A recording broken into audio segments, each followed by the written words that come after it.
nanti. Nah, Dokter Rai pada siang hari ini sudah hadir untuk membantu kita belajar mengenai bagaimana kita bisa berkontribusi bersama-sama untuk mencegah bunuh diri ini. Saya izin membacakan daftar riwayat hidup dari Dokter Rai. Baik, Dokter Rai ini berdomisili di Bali. Jadi lahir, besar, sekolah juga di Bali semua ya dok ya. Gitu. Dari pendidikannya kita lihat bahwa beliau menyelesaikan pendidikan sebagai seorang psikiater di tahun 2014 dari Fakultas Kedokteran Universitas Udayana Bali. Sebelumnya beliau juga menyelesaikan pendidikan dokter umumnya dari FK Unut juga di Bali.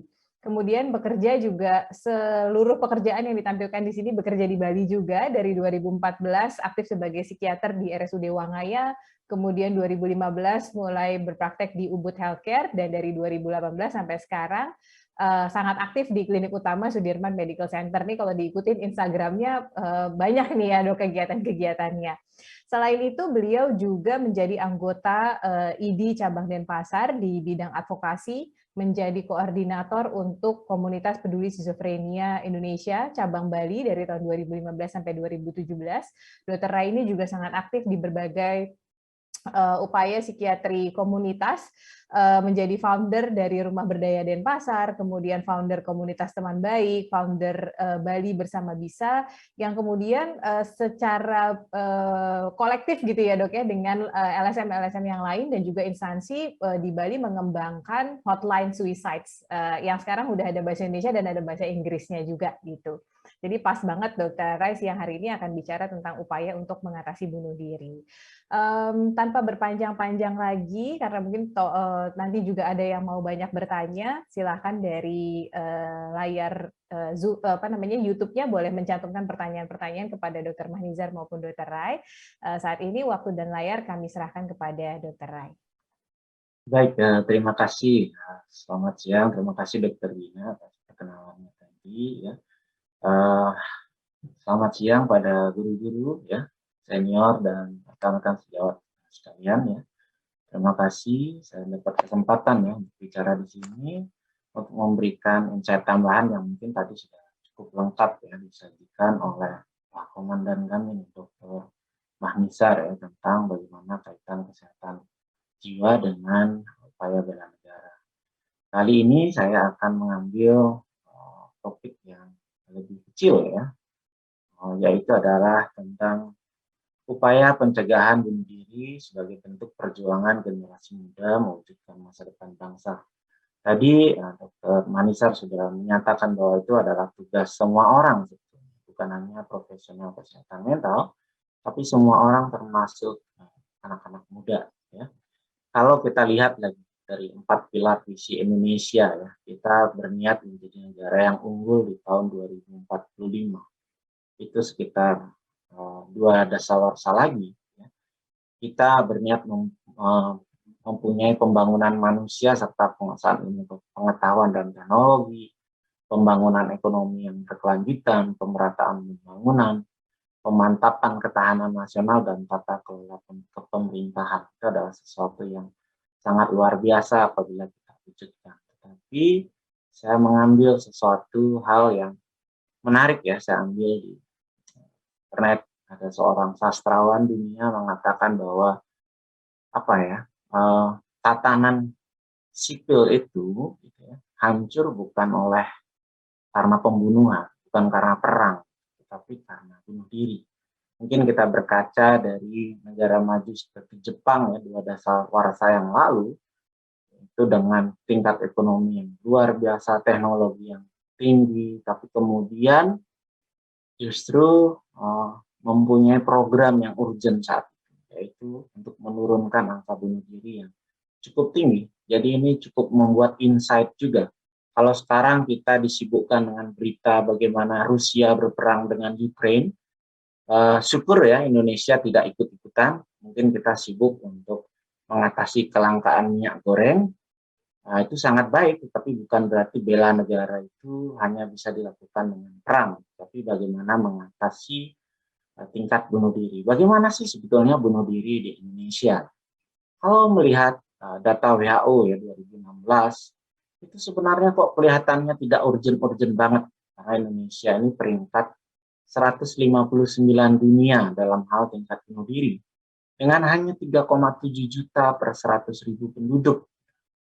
Padahal sebetulnya dari angka ya, rata-rata dunia sebenarnya 800.000 orang di seluruh dunia itu meninggal di seluruh dunia per tahunnya. Itu setara 40 detik ada satu orang yang meninggal karena bunuh diri. Apakah benar data yang ada di Indonesia ini serendah ini?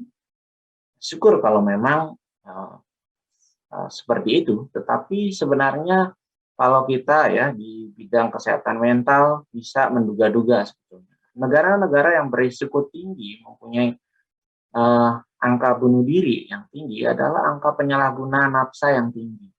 Angka gangguan jiwa berat yang tidak berobat teratur itu tinggi. Kemudian angka depresi yang tidak diobati juga tinggi. Kemudian layanan kesehatan jiwa pada lansia dan pasien gangguan kronis itu rendah ya, cakupannya. Nah, kelihatannya kok negara kita masih masuk dalam kriteria negara-negara ini. Apabila kita lihat risiko tinggi bunuh diri di Indonesia, itu dikatakan kita sedang darurat narkoba. Dengan 4,2 juta orang menyalahgunakan narkoba, itu setara 2,2% penduduk kita. Itu di tahun 2015. Angka-angka menunjukkan semasa pandemi ini meningkatkan lagi ya, masyarakat yang menyalahgunakan narkoba. Kemudian 6% penduduk Indonesia, ini data riset kesehatan dasar ya, 2018 mengalami depresi. Tapi 91%-nya itu tidak terapi. Ini angka yang luar biasa dan kita patut untuk mempercayainya karena ini memang data negara. Jadi di antara 100% yang mengalami depresi, 91%-nya itu tidak mendapatkan terapi. Kalau ada 10 orang yang depresi, belum tentu ada 1 orang yang mendapatkan terapi. Kemudian angka skizofrenia ya, atau gangguan jiwa berat yang berobat teratur itu di bawah 30%. Ya. Dan ada fenomena yang menarik juga dan itu terkonfirmasi dari angka ya, besaran angka distribusi angka bunuh diri di Bali. Sebagian itu adalah lansia. Nah, ini patut kita cermati. BPJS menanggung loh untuk semua penyakit kronis. Tapi angka bunuh diri pada lansia itu semakin meningkat. Menandakan ada yang kurang dalam hal ini. Di cover, tapi mungkin kita belum terlalu paham bahwa layanan kesehatan jiwa itu juga dibutuhkan pada lansia. Jadi berapa banyak uang negara yang habis misalnya untuk hal yang bagus ya, menanggung cuci darah, perawatan kanker dan sebagainya. Tetapi sebagian di antara mereka ternyata memilih untuk bunuh diri. Kalau kita lihat hotline bunuh diri sebenarnya bukan hal yang baru. Di Indonesia ya, dari Kemenkes tahun 2010 sudah meluncurkan ada ASA 1500454. Itu diluncurkan 2010 dan berhenti beroperasi 2014 ya. Awalnya yang menggunakan 600 orang, kemudian jadi 300 dan akhirnya 46 orang yang mengakses. Kita perlu cermati. Kalau ini memang karena penurunan angka bunuh dirinya yang menurun sehingga sedikit yang mengakses, itu sangat baik.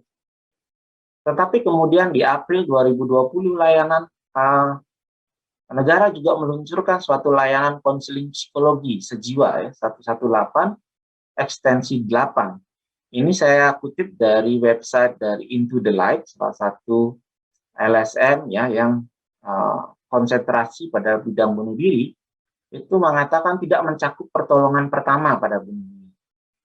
Nah, dan dari brainstorming yang kami lakukan di kalangan disabilitas, layanan ini tidak bisa diakses oleh hearing disable karena hanya menggunakan layanan per telepon. Jadi teman-teman yang komunitas tuli ya itu tidak bisa mengakses dan tidak bisa juga diakses oleh warga asing yang tinggal di Indonesia karena memang tidak melayani dalam bahasa Inggris.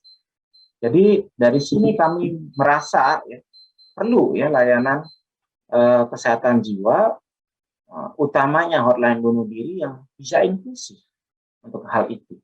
Nah, apa yang dilakukan oleh anak-anak muda di Bali ya, itu bercermin dari angka bunuh diri di Bali ke 2020 itu 68 orang complete suicide. Itu meningkat hampir 2 kali lipat di tahun 2021. Ada 125 orang. Dan sekarang hampir kita lihat tiap minggu ada 3-4 ya, kasus bunuh diri yang masuk di koran setiap harinya di Bali. Ini mungkin berkaitan ya kalau kita lihat pola yang tadi misalnya sudah disampaikan. Ketika bom Bali itu angka bunuh diri tertinggi dalam 2 dasawarsa. Tetapi sekarang juga kurang lebih mengalami hal yang serupa. Pariwisata shutdown ya, lebih dari 2 tahun sekarang. Sebentar lagi merayakan 2 tahun sudah shutdown karena pandemi. Ya.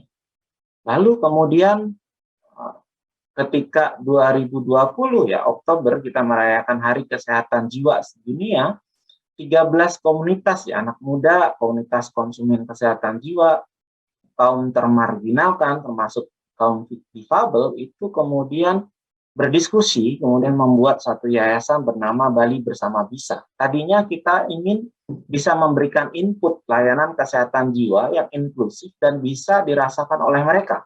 Saat itu temanya adalah mental health for everyone everywhere. Mungkin teman-teman sejawat di sini banyak menggarap soal everywhere-nya, bagaimana itu bisa dicakup di semua area. Tapi sebenarnya di kota juga tidak bisa diakses oleh semua orang, misalnya kaum difabilitas atau kaum LGBT. Ini barangkali sebuah video yang bisa ya merangkum apa yang dilakukan oleh mereka di Bali.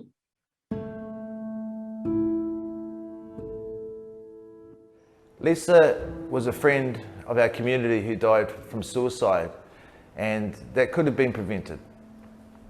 Lisa is now our suicide prevention helpline for mental health and addiction and other services here in Indonesia, Bali, and it stands for Love Inside Suicide Awareness. The data from Indonesian Ministry of Health show that every year an estimated 800,000 people commit suicide in the world. Every 40 seconds, one person died because of suicide. Every 1 case of complete suicide, an estimated 20 people attempt to suicide. Suicide is the second reason for death among young people, with 79% affected people are from low-middle income countries. During the pandemic COVID-19, more than 80% people in Bali loses their jobs, and this situation increasing mental health issues like addiction, suicide, anxiety, and depression. But 93% worldwide mental health services shut down during pandemic. So we need something. Kami berkumpul untuk Bali Bersama Bisa.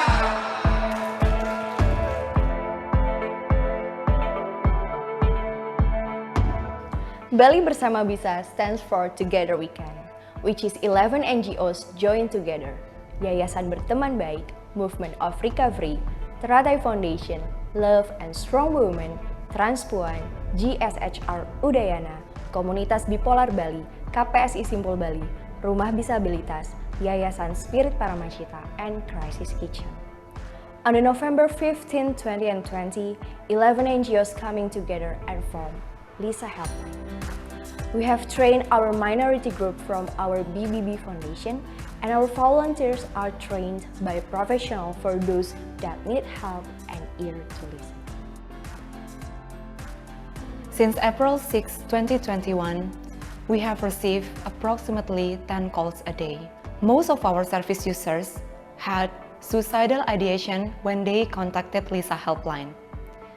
And about 24% of service users had history of self-harm.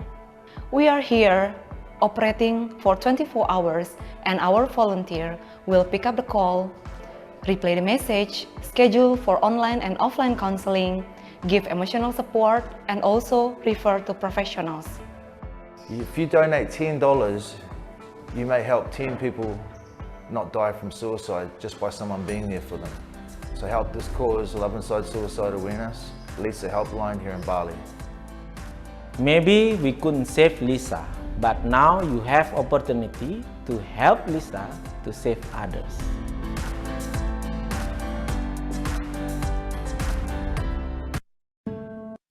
Ya, itu sekelumit ya video yang mereka buat sebetulnya mewadahi atau melatih ya cukup banyak masyarakat, utamanya sebagian besar adalah anak muda ya, usia 18 sampai 25 tahun yang kemudian masuk dalam jejaring ini.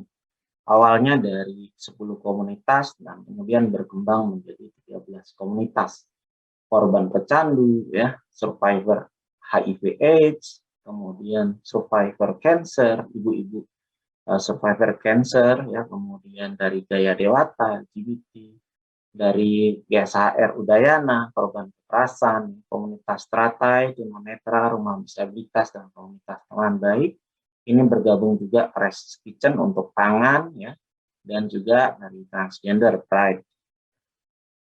Mereka membentuk ini, Urun Daya dimulai dari mereka dan ternyata menjadi sebuah gerakan ya, yang kemudian memicu banyak anak muda ikut bergabung di dalamnya. Dan layanan ini inklusif, jadi jangan heran kalau sejawat sekalian di sini ada yang menelpon atau keluarga kita ada yang menelpon, bisa jadi konselor yang menjawab adalah yang tunanetra. Atau kalau yang layanan chat bisa dijawab oleh teman-teman dari komunitas tuli ya. Jadi mereka ingin mewujudkan bela negara itu lewat sehat fisik, sehat mental, dan sehat sosial. Mimpinya adalah bisa memberikan bantuan dalam hal 3 jenis. Shelter, ya, tempat aman untuk orang yang membutuhkan, kemudian pangan, ya, dan satu lagi adalah bantuan kesehatan mental. Jadi banyak ketika pandemi yang membagikan sembako, ya, tetapi kami selain membagikan sembako juga melakukan asesmen kesehatan mental yang kami latih pada relawan-relawan dari anak muda ini, dan hasilnya ternyata dari yang mengakses layanan bantuan sembako ini 15-20%-nya itu mempunyai pikiran bunuh diri.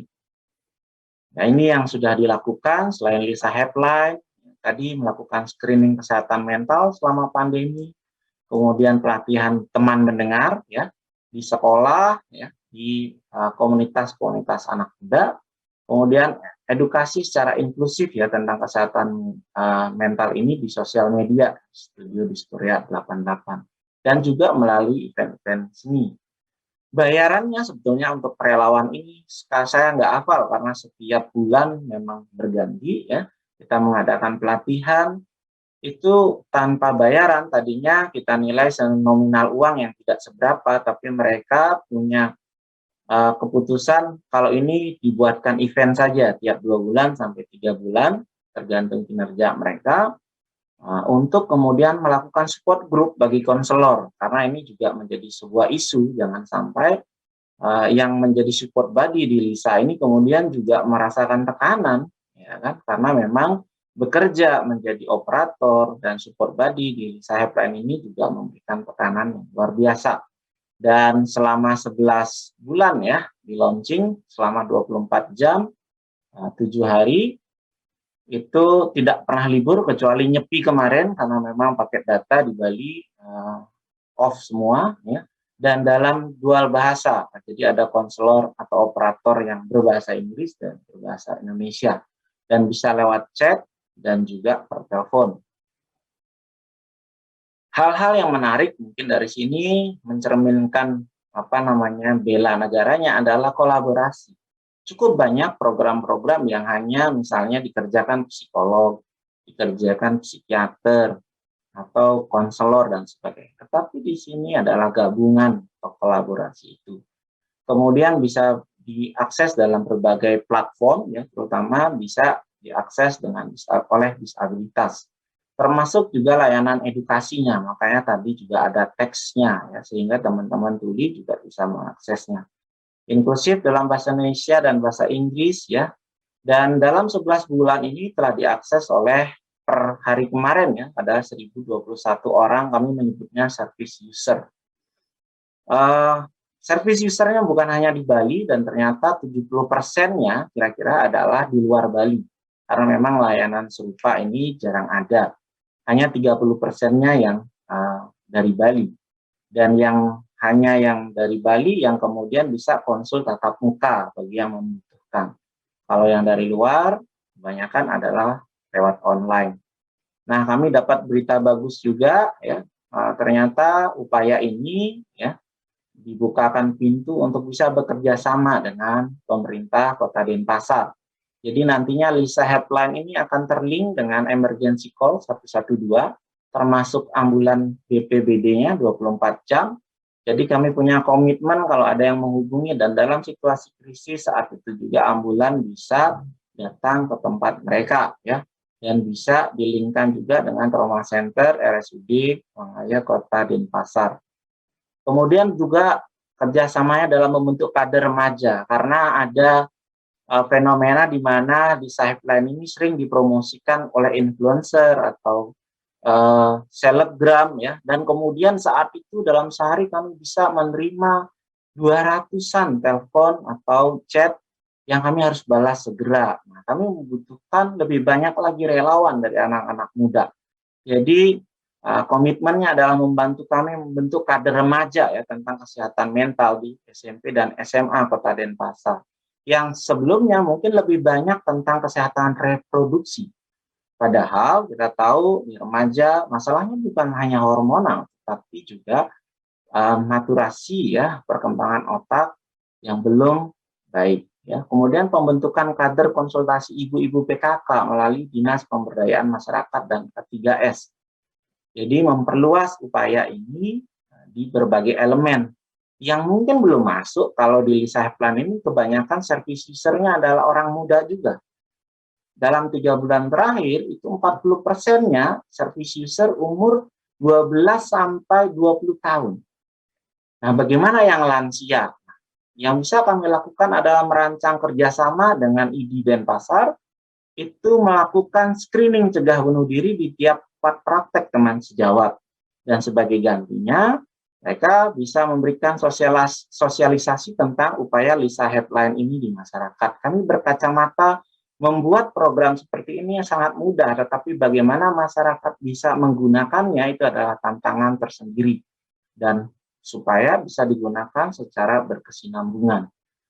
Nah, mungkin itu yang bisa saya share sedikit tentang upaya yang mungkin bisa dilakukan oleh anak-anak muda, termasuk juga di seluruh Indonesia. Highlight-nya adalah upaya cegah bunuh diri adalah tugas bersama dan bagian dari upaya bela bangsa. Mungkin itu yang bisa saya sampaikan, saya kembalikan ke moderator.